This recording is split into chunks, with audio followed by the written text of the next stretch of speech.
Kitab Keluaran pasal 20 ayat 4 sampai dengan 6.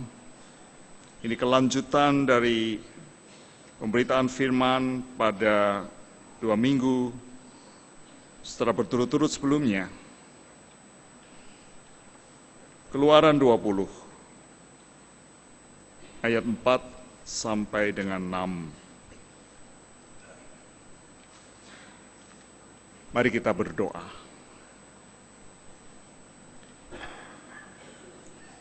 Bapa Surgawi, persiapkanlah kami pada saat ini untuk mendengarkan firman-Mu dan menaati kehendak-Mu.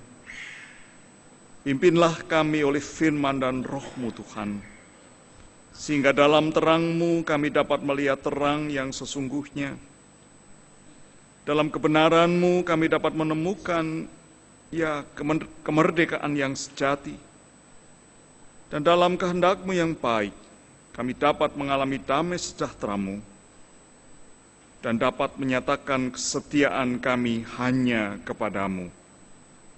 Bersabdalah kepada kami Bapa, anak-anak-Mu ini mendengarkan Engkau melalui Kristus oleh kuasa Roh Kudus. Amin.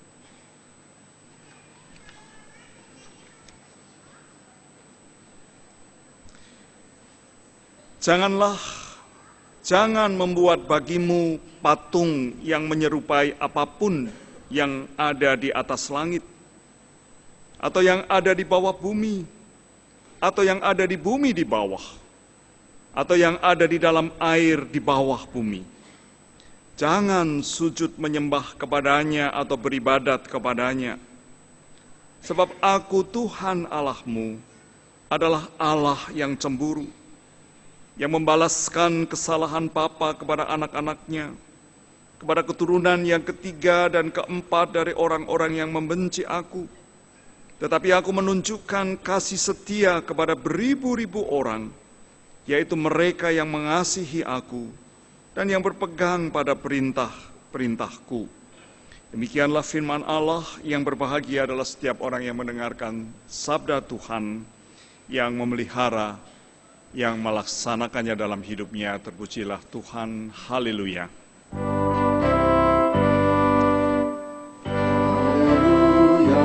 Haleluya, haleluya.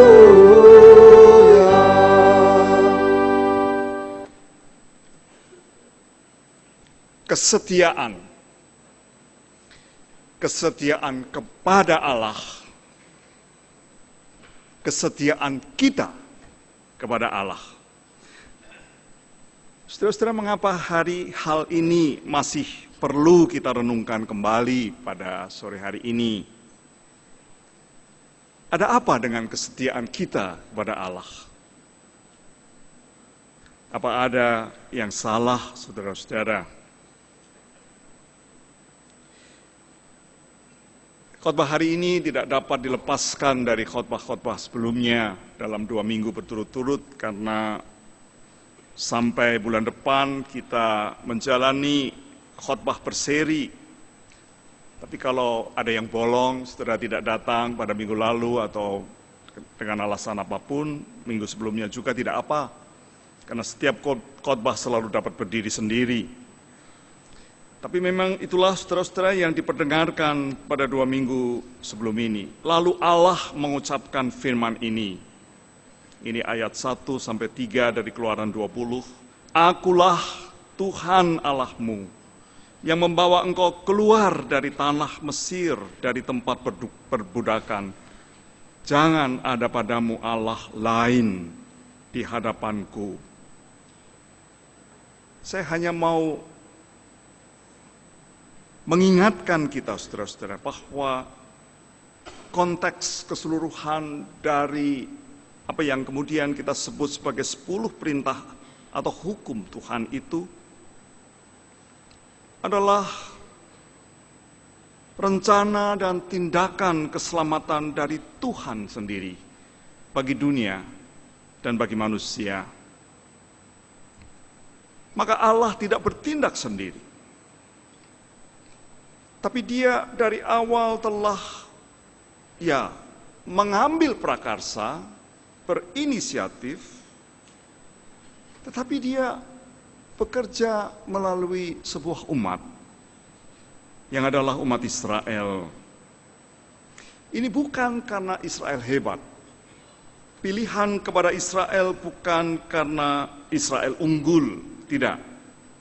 Dasarnya tetap adalah pilihan bebas dari Allah. Dan karena kasihnya justru kepada dunia ini, yang memilih satu bangsa untuk pekerjaannya itu. Maka Israel diikat. Kalau ini Allah dan ini Israel, Israel diikat dalam sebuah hubungan yang disebut sebagai hubungan perjanjian. Ini bukan perjanjian agreement, lebih dalam dari itu. Covenant, semacam itu. Allah memberikan dirinya. Tapi kemudian dia juga mengikat umat pilihannya itu. Sehingga kemudian terjadilah hubungan itu dalam rangka pekerjaan penyelamatan Allah sendiri.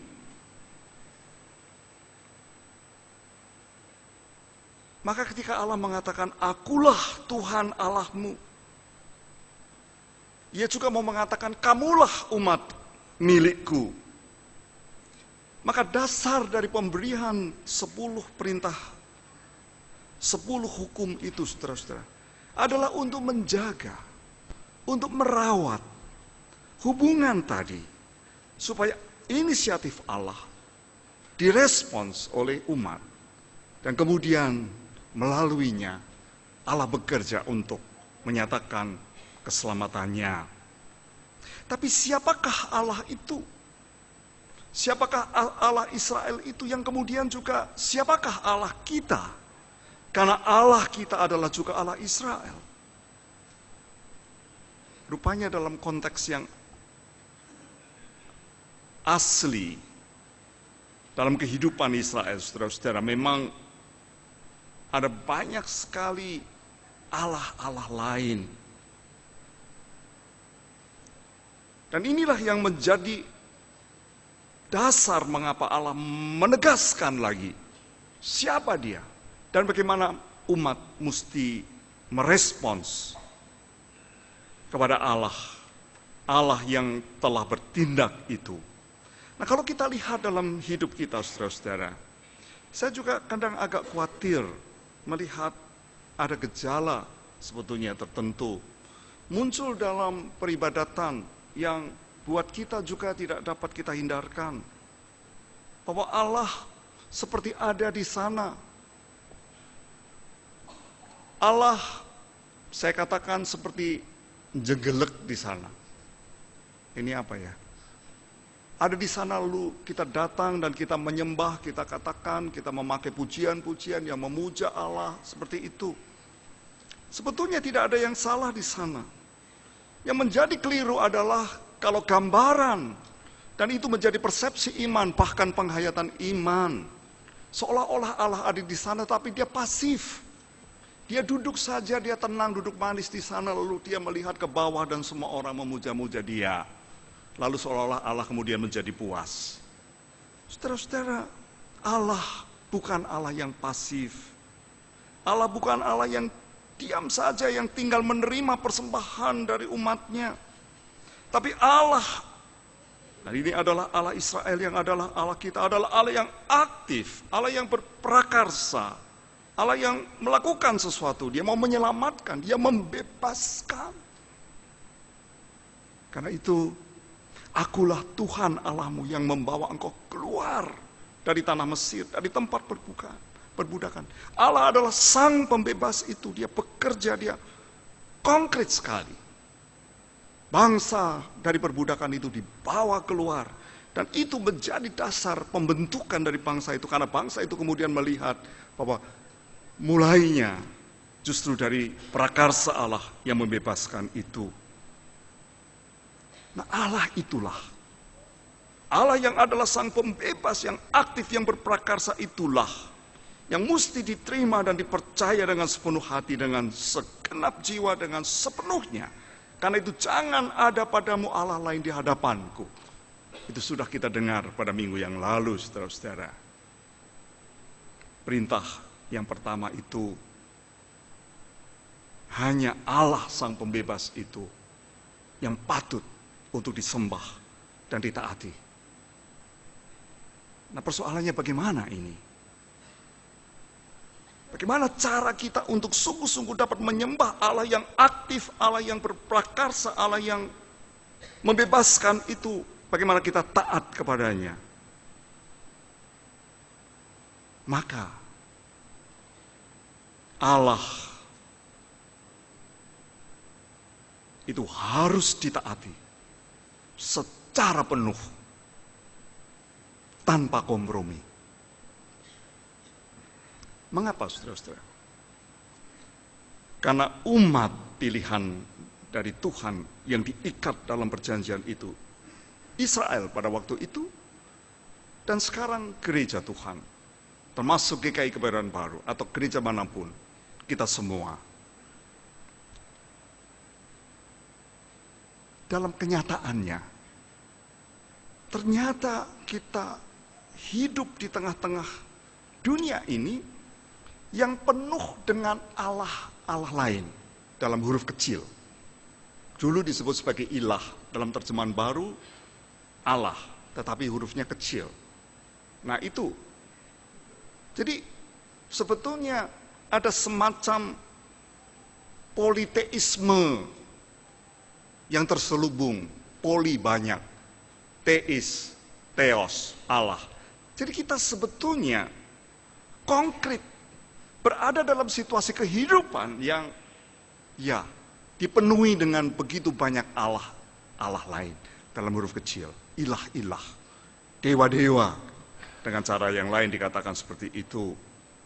Maka hari ini kepada kita ditekankan perintah yang kedua ini, yang intinya adalah kesetiaan. Kesetiaan kita kepada Allah itu. Allah yang menuntut umatnya untuk mengasihi dia, menaati dia dengan kesetiaan yang penuh, tanpa kompromi. Kesetiaan yang boleh dikatakan radikal, yang total. Nah, jadi berita hari ini, saudara, setialah kepada Allah itu, Allah kita. Karena Ia adalah yang sudah terlebih dahulu mengikatkan dirinya, dan kita menjadi umatnya dalam rangka pekerjaannya. Sepertinya dipertaruhkan di sini kesetiaan kita kepada Allah itu. Sebab tanpa kesetiaan, sebetulnya Allah tidak dapat direspons dengan penuh. Nah, sekarang berarti bola ada di tangan kita, di tangan saudara dan saya. Nah, begini saudara, kalau saudara ditanya, apakah saudara mengasihi Allah, mengasihi Tuhan? Saya yakin bahwa saudara akan mengatakan, ya, saya mencintai Tuhan, saya mengasihi Tuhan. Tetapi, apakah saudara setia kepada Tuhan? Mungkin saudara akan kaget. Pertanyaan ini bisa menjadi sesuatu yang menghujam kita. Karena ternyata kasih itu tidak bisa dan tidak boleh dilepaskan dari kesetiaan.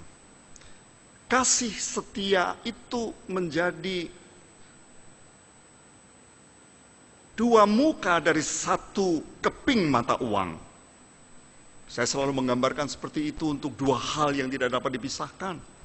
Sebab mata uang hanya terbentuk kalau ada dua mukanya. Kalau ada satu muka saja, dia bolong sebenarnya. Maka dua muka. Satu kasih, satu kesetiaan. Nah, tadi saya katakan karena justru di tengah-tengah kehidupan ini, kita dihadap mukakan dengan begitu banyak Allah. Nah, persoalannya begini, saudara-saudara. Gambaran yang paling jelas adalah hubungan suami istri. Atau kalau mau maaf ini tidak semua kita berkeluarga, tapi hubungan itu menggambarkan sebenarnya. Atau kalau anak-anak muda sedang berpacaran begitu. Ya. Nah, suami atau istri atau pasangan yang sedang berpacaran bisa mengatakan, aku cinta mati deh sama kamu. Aku mengasihi kamu. Tapi, kalau kemudian ternyata kasihnya bercabang, mengasihi A, istri atau suaminya, atau pacarnya, tapi juga berbagi kasih itu dengan yang lain. Ini serius, saudara-saudara. Kalau begitu sebetulnya, kita bisa mengatakan bahwa mengasihi, tapi tanpa kesetiaan. Dan kasih tanpa kesetiaan bukan kasih yang sepenuhnya. Dan ini sangat jelas tergambar dalam kehidupan kita setiap hari, saudara-saudara. Maka, kalau kita kembali kepada konteks awalnya, ayat 4 itu mengatakan, jangan membuat bagimu patung yang menyerupai apapun yang ada di langit di atas, atau yang di bumi di bawah, atau yang ada di bawah bumi. Ini kosmologi Israel sebetulnya. Jadi, semua dibagi menjadi 3, yang di atas, yang ada di sini, dan yang di bawah. Tapi Tuhan mengatakan, jangan membuat bagimu patung, gambaran apapun. Semuanya ciptaan dan tidak boleh ada ciptaan yang dapat menggambarkan atau bahkan menjadi Allahmu. Lalu kemudian dilanjutkan, jangan sujud menyembah kepadanya atau beribadat kepadanya. Ini mau mengatakan apa? Allah tidak mau diduakan sebetulnya. Allah tidak mau disandingkan. Ada Allah, lalu ada Allah-Allah lain. Seperti Allah memang unggul, tetapi Allah-Allah lain ternyata ikut berpengaruh juga. Allah tidak mau diperlakukan seperti itu. Allah tidak mau disandingkan dengan yang lain. Kalau aku mau kepada Allah ini oke, kalau kepada yang lain juga nggak apa-apa, seperti itu. Nah, saudara-saudara, kasih kepada Allah. Kalau tadi tergambar pada hubungan antara kita juga dengan istri atau suami atau kekasih kita, adalah kasih yang harus tertuju pada satu. Dalam bahasa Jerman dikatakan, kasih adalah kasih yang einspitzig. Kasih yang tertuju pada satu titik. Itu kesetiaan. Kasih saja tidak cukup. Dia adalah dasar. Tapi kasih tanpa kesetiaan bukan kasih yang utuh. Bukan kasih yang sesungguhnya. Dan Allah mau mengatakan seperti itu sebetulnya secara sederhana. Maka kita dituntut di sini, saudara, untuk memeriksa hidup kita. Karena dalam hidup ini, kita berhadapan dengan, tadi saya katakan, semacam politeisme yang terselubung. Allah-Allah lain yang begitu dapat menggoda kita, memengaruhi kita, menjadikan kita mungkin secara sadar atau tidak sadar, ya mengasihi Allah, tapi juga mengasihi yang lain. Dan dalam waktu yang bersamaan. Dan kalau begitu, itu bukan kasih yang sesungguhnya. Ini bukan sekedar godaan atau tarikan yang ringan, saudara-saudara. Kemarin, kebetulan saya berjalan-jalan dengan beberapa teman dari Paduan Suara Galilea ke Petak 9 ini. Wah, luar biasa ini. Saya sering ke sana, tapi kalau udah bersama-sama menjadi menarik sekali. Ada satu lorong itu kalau sudah di sana, mungkin kalau sudah pernah ke sana. Oh, itu godaannya luar biasa. Ini sedang musim orang jualan tong ciupia. Itu banyak sekali. Tapi bukan itu yang lebih menarik buat saya. Yang lebih menarik itu adalah sekba. Wah, terbuka begitu kan. Lalu di sana juga ada nasi campur. Di sebelah sana lagi mie pangsit. Itu menarik dan menggoda, saudara-saudara. Dan memang kemarin kami makan juga tidak karu-karuan. Ini jangan ditiru ya. Tapi godaan yang saya maksudkan bukan sekedar ini, saudara-saudara. Memang kita mesti memerhatikan juga bagaimana kita menjaga kesehatan kita dan mengendalikan makanan kita. Tapi godaan yang dimaksudkan kalau itu berhubungan dengan Allah-Allah kecil itu, yang kelihatannya memang tidak terlalu penting. Ini menjadi luar biasa, karena ini menyangkut hubungan kita dengan Tuhan sendiri. Ini menyangkut, boleh dikatakan, keselamatan kita. Maka ada banyak hal, saudara-saudara, di sekeliling kita yang sebetulnya kita tidak dapat menghindarkan. Hal-hal yang sebenarnya pada dirinya baik. Tapi bisa kemudian kalau kita peralah dia, menjadi saingan dari Allah.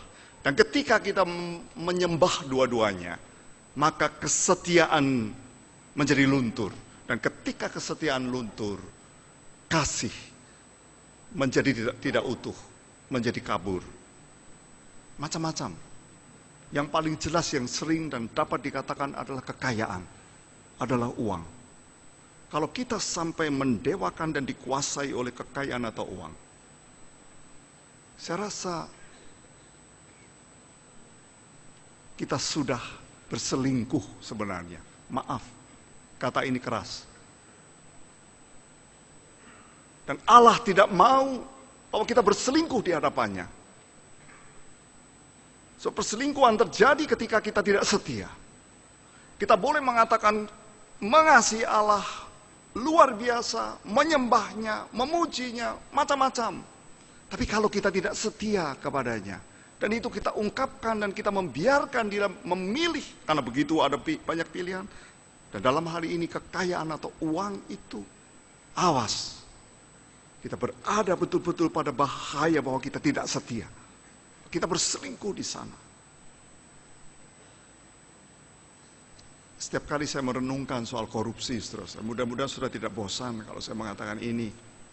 Kalau orang korupsi sebetulnya mau diakui atau tidak, disadari atau dia sudah menyembah uang.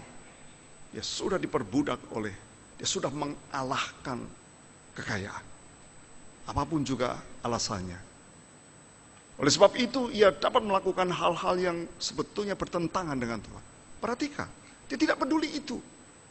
Berarti kasihnya kepada Allah yang mungkin dia katakan dan dia ungkapkan dengan macam-macam cara. Itu kemudian menjadi kabur, menjadi tidak utuh, menjadi tidak sesungguhnya, menjadi kepura-puraan. Oh ya, bukan hanya uang, saudara-saudara. Hal kedua yang dengan gampang kita katakan adalah kekuasaan. Kekuasaan, kedudukan, itu bisa juga menjadi sesuatu yang kita dewakan. Karena ini menggiurkan, saudara-saudara. Dan begitu kita mendewakan kekuasaan atau kedudukan, kita memperalah sesuatu yang memang tidak kelihatan, tetapi dalam kenyataan kemudian dia akan menguasai kita. Dan kalau begitu, lihatlah bagaimana kasihmu kepada Allah. Apakah saudara masih berani mengatakan mengasihi Allah? Kalau saudara ternyata tidak setia kepada Allah.